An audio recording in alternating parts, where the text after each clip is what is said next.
Airlines are at it again. New rule changes, updated baggage policies, and even device restrictions are rolling out. And if you're not paying attention, you could be in for a big surprise. From carry-on bans to hidden boarding process tweaks, these changes could seriously impact your next flight. But don't worry, I've got you covered. Let's break down what's new, what's changing, and some insider travel hacks to help you stay ahead. And trust me, the one at the end could save you from a travel nightmare. Before we get into the video, make sure to hit that subscribe button to never miss out on the latest updates. Alright guys, first up, let's talk about power banks. You know, those lifesavers that keep our phones from dying during long flights? Yeah, well, airlines are now starting to freak out about them. Korean Air and Asiana Airlines just dropped a new rule. Power banks can only be in your personal item. Forget about tossing them in the overhead bin. And then there's EVA Air. They went nuclear on this. They've completely banned using or even charging power banks for the entire flight. I mean, I get it. Safety first and all that. Something about thermal runaway and potential fire hazards. Nobody wants a repeat of the Samsung Note 7 disaster mid-flight, right? But banning them completely? That's a bit extreme, don't you think? Bottom line, don't pack your power bank in your carry-on. Keep it in your personal item, fully charged, and use the in-seat power outlets instead. Next up, WestJet is shaking things up with a new carry-on size limit. For once, this is actually good news. Starting May 6th, they're aligning with most major airlines, setting the standard at 22x 14x 9 inches. Or for my metric system folks, that's 56x 36x 22 centimeters. And yes, that includes the handles and wheels, so no more stuffing your overpacked backpack into that tiny metal-sized checker at the gate. Look, I get it. Keeping track of all these different airline rules is a pain, so if you always want to be up to date, turn the notification button on. This way, you will never miss the latest travel updates. Alright, let's talk about boarding, because American Airlines is switching things up. Starting May 1st, they're adding 5 extra minutes to the boarding process. Yeah, I know, sounds minor, but there's actually a reason behind it. They're hoping this will space out boarding groups, cut down congestion in the jet bridge, and reduce the number of last-minute gate-checked bags. In theory, this means fewer people scrambling for overhead bin space and a smoother boarding experience. But let's be real, will it actually make things faster? Or just drag out the process even more? What do you think? Good move or pointless? Drop a comment and let me know. The third bag trick airlines don't want you to know. Alright, time for one of my travel hacks. You know how most airlines give you that whole one carry-on, one personal item spiel? Well, here's the thing. I always bring a third bag. Don't worry, it's totally legit. See, TSA doesn't actually limit the number of bags you can bring through security. That's the airlines doing. So here's the play. I rock a sling bag. You know, those small ones that go across your chest. Super convenient for your phone, wallet, passport, all that good stuff. But before I board, I pack that sling bag into my personal item, usually my backpack. Boom! Now I've got my carry-on, my backpack, and essentially an extra personal item all within the rules. Extra space for snacks, headphones, my laptop, whatever I need. The hidden risk of crossbody bags. Now this next one is super important, guys. We gotta talk about safety for a second. Did you know that airlines don't allow crossbody bags during takeoff and landing? And I'm not talking about big bulky ones, I mean even the small, barely there ones. Now before you start thinking it's just another way for airlines to nickel and dime us, it's actually about safety. In an emergency, those straps can get caught on something, which could slow down an evacuation.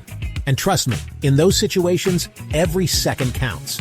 So here's what you gotta do. Just pack your small bag inside your personal item before boarding, and you're good to go. Safety first, always. Talk to a real pilot before flying. Alright, for all my anxious flyers out there, I got something for you. There's this new service called Dial A Pilot, where you can actually book a 15-minute call with a real-life pilot. And no, I'm not talking about some random dude in a simulator. I'm talking about certified pilots with years of experience. This is your chance to ask all those burning questions you have about flying turbulence, aircraft safety, how flights are prepared behind the scenes, anything. They've seen it all and they're there to give you some peace of mind. If you're the type of person who gets nervous before a flight, I highly recommend checking this out. It could make a world of difference. Seriously, knowledge is power, even when it comes to conquering your fear of flying. Now let's talk about travel insurance. Specifically, the cancel for any reason kind. You know how standard insurance only covers you if something crazy happens like a medical emergency or a natural disaster? Well, cancel for any reason insurance is exactly what it sounds like. You can cancel your trip for literally any reason. Bad weather got you down? Family emergency popped up? Or maybe you just woke up and decided you don't want to go anymore. It's all good. It does cost a bit more, but it could save you from losing a ton of money if you need to cancel last minute. Look, I get it. Nobody wants to think about their trip getting canceled, but sometimes life throws you curveballs. Alright, let's be real for a second. Flying can be rough, especially those long-haul flights. But don't worry, I got you. I'm about to drop some knowledge bombs on you, some comfort hacks that will upgrade your flying experience from economy to almost first class. First up, the clip-on phone holder. This little gadget attaches to your tray table and holds your phone so you can watch movies hands-free. No more awkwardly craning your neck or holding your phone for hours. Next, the hanging in-flight bag. This one is a game changer, especially if you're stuck in a middle seat. It clips onto the tray table in front of you and keeps all your essentials within reach. No more digging through your bag under the seat in front of you. And of course, no comfort kit is complete without a portable gel seat cushion. Airplane seats are notoriously uncomfortable, but this will make it feel like you're sitting on a cloud. Trust me, your back will thank you. Alright, picture this. You're at the airport, you're all checked in, ready for your vacation, and then bam! You get hit with the dreaded flight canceled notification. It's like a punch to the gut, right? Suddenly, you're stuck with hundreds of other stressed-out travelers, all vying for the attention of the poor, overworked gate agents. But don't worry, I got you. Here's how you can avoid those soul-crushing rebooking lines. First up, if you have access to an airport lounge, use it. Lounge agents often have more flexibility and can sometimes rebook flights faster than the gate agents. It's worth checking out, even if it means paying a day rate. And if you don't have lounge access, here's my pro tip. Use FlightAware.com. This website tracks flights in real time, so you can often see delays and cancellations before the airlines even announce them. Alright guys, we covered a lot today, so let's recap real quick. Number 1. Power banks. Remember those new restrictions?